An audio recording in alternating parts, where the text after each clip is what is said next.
more so than just a jab, you know what I mean, the left hook and stuff. That's not normal, but once that happened, once past that, it was only jabs. Alright, that was my argument. That was my argument only. It happened more so during the fight. I mean, he should have never stepped in the ring that night, in my opinion. Yeah, absolutely not. Absolutely not, man. I don't deny that the fight's over, and even if Pacquiao had wanted cleanly, if the judges said that he didn't win it, well, he didn't win it. He did not win the first fight against Mayweather. The judges said that he didn't. And that's that. It may be a very bad decision, but if the decision had been done justly, then Mayweather would definitely have at least one loss on his record.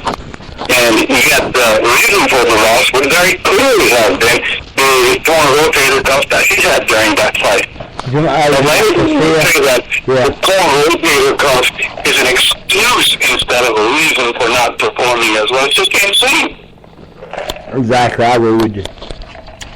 See, I thought you was using it as an excuse at first, and that's the reason me and you got in that debate for a second. And when you use it as a reason, I was like, oh, okay, I understand now. You know what I mean? I completely understand what you're saying. This is a peer-reviewed study that took 33 pitchers who had... yeah, I remember. You sent it to me. Pitching is a motion that places far more stress on that injured arm than boxing does. So you can't have a study in boxing because they don't face the same opponents. They don't perform as frequently as a pitcher does, but the results of the study are transferable. And what it showed is that with a severe injury, an operable injury, the pitcher is still capable of pitching. And then you look at him and say, okay, I see what he looks like warming up, and therefore I know that he's not injured. And all of the home runs against him were just by superior hitters. It's nonsense. All of the data shows that what happens to these people is that they go through the motions and they look like they're all right, but the home run average goes up, home runs go up, walks go up. They're among the worst pitchers in the league once the injury happens. Yep. And to say that the same thing isn't happening to a boxer suffering that injury is absolutely nonsense. Yeah, my argument is not so many left hooks and stuff, and stuff like that. That was my argument. And he quit doing it after about the 4th or 5th round. He stopped throwing so many left hooks. He started using more so his power shots started coming from the right hand. And I understand that, and he's a southpaw. And he always had a good right hook. So, that's hard to, say whether that had to do with injury or not. Well, mainly, he had a right jab, lead jab, that looked good all night to me. Now, whether he landed or not is debatable. Montreal Boxing did a recent thing on that, which I agree with 100%. Fight 7-5, round 1. Okay? In favor of Mayweather. I do give it in favor of Mayweather. I have scored as high as 8-4. I scored as low as tie. Draw. But I've watched that fight 39 times now. And my average is 42 times 7-5. Alright? The 8th round was by far Pacquiao's best round if you look at it. Yeah, all 3 judges, even Dave Moretti himself, Mr. Floyd Mayweather's judge, scored in favor of Pacquiao. Won't you look at CompuBox numbers, guys? CompuBox numbers say Floyd Mayweather landed 21 out of 32 shots. How in the hell did you lose a round and land that many shots? This guy's landing at over 60%, 60+%, and loses the round compared to Pacquiao lands a whopping 12 out of 39 and wins the round. By far, his most impressive round was number 8. If you watch the fight. So that tells you right there, CompuBox is a matter of a human hitting a button anyway. That's a fact. I think it works very well for some kind of fights. And I think that a boxer like Mayweather is worth, and I'll tell you why. Hard puncher, the punch lands, and the head snaps.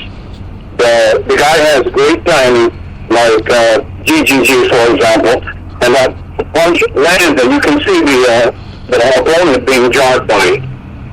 but Mayweather has more of a fluid, pin-point motion, and so his punch is going toward the opponent is moving his head, and you just assume that Mayweather is such a great boxer that the punch landed.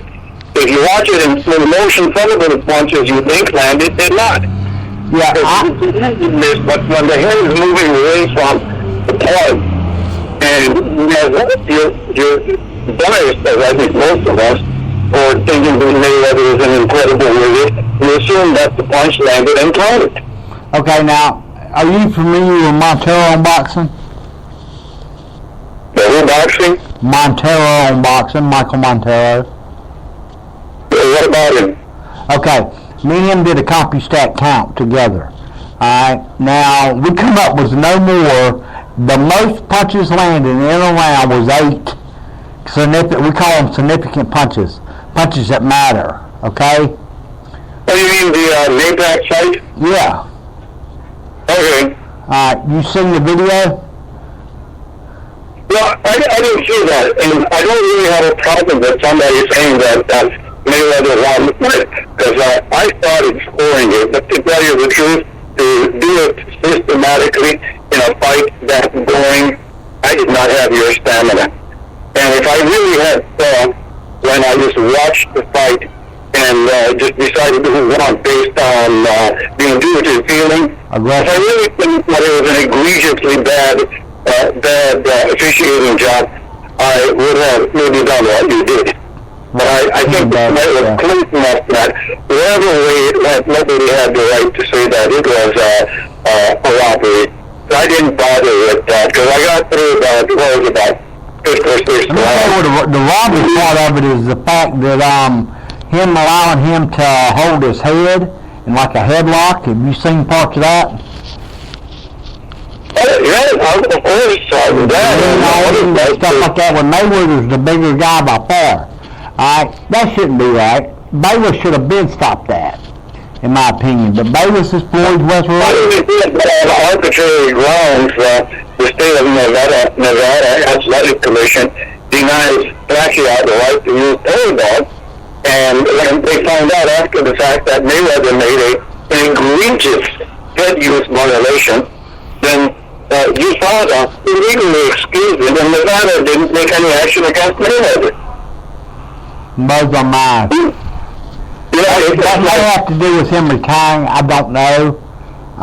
If he comes back to fight that 50 fight, which I got an announcement to make, guys, he's supposed to come back and fight one more fight. Let me just ask you a couple of questions. Yeah. When you don't have any power to excuse somebody after the fact or in any way for violating fed rules. No, USADA has no power. VADA has no. The Nevada Athletic State Commission is the only one with that power. Yes, and USADA excused him, and when Nevada Athletic Commission found out, they criticized USADA but didn't take any action. Now, the next question I have for you is, how serious a violation is taking an IV like Mayweather did? Very serious. And I'll tell you why. 50 milliliters is the max in Nevada, if I'm not mistaken. He took about 300, didn't he? He took 750. Excuse me, okay. And did it at his home, not under care. And they say he had a nurse there, but that don't matter. It's supposed to be done in the hospital. Do you? I'm going to say something. Do what now? I'm asking you another question. Yeah. What is the reason why an athlete would take a saline IV like that? Rehydration, but he didn't need it. I'm going to tell you that now, and I know I've met him person to person. He's not that big a guy. He walks around at 155 tops. Well, there is another reason for taking it. So let me ask you in this way. What is the reason why taking saline is against the rules? High PDs. It masks somebody's use of meds. It flushes the evidence out of their system. High PDs. So there can be no other reason why she took it. We're getting the evidence. Let's be honest, especially when you take 750 milliliters.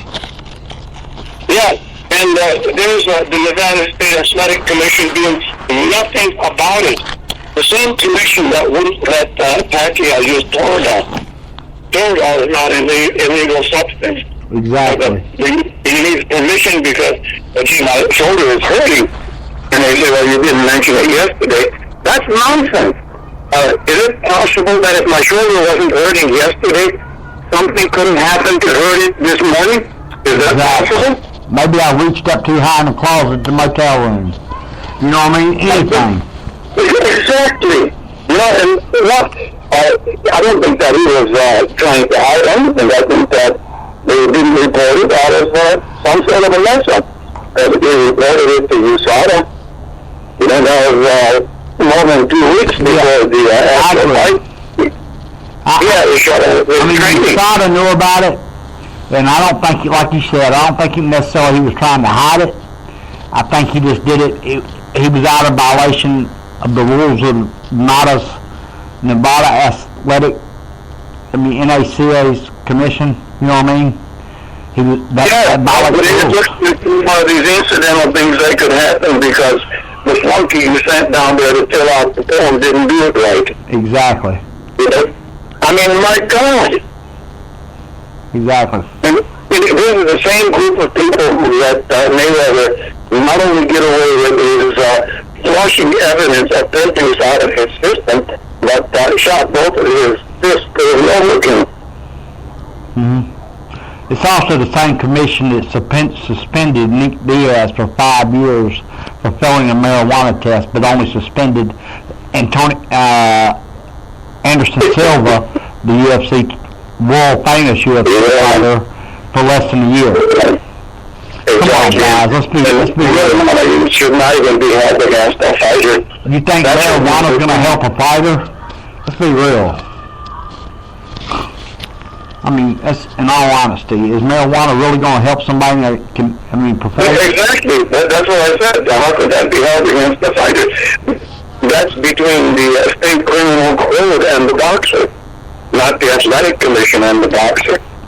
Exactly. I mean, Nick Diaz is a UFC fighter, a lot of people know, or MMA fighter, and he got suspended for 5 years, guys, for failing a marijuana test post-fight. All right, that don't mean he didn't smoke pot after the fight. All right, now don't get me wrong. Anderson Silva failed it for PEDs. Yet Anderson Silva can fight next month. All right, is that right? No. Well, let me ask you a question. Suppose you're getting ready for a fight, and then you heard that your opponent had smoked a whole bunch of marijuana. What would be your thoughts about the fight coming up? I got a breeze.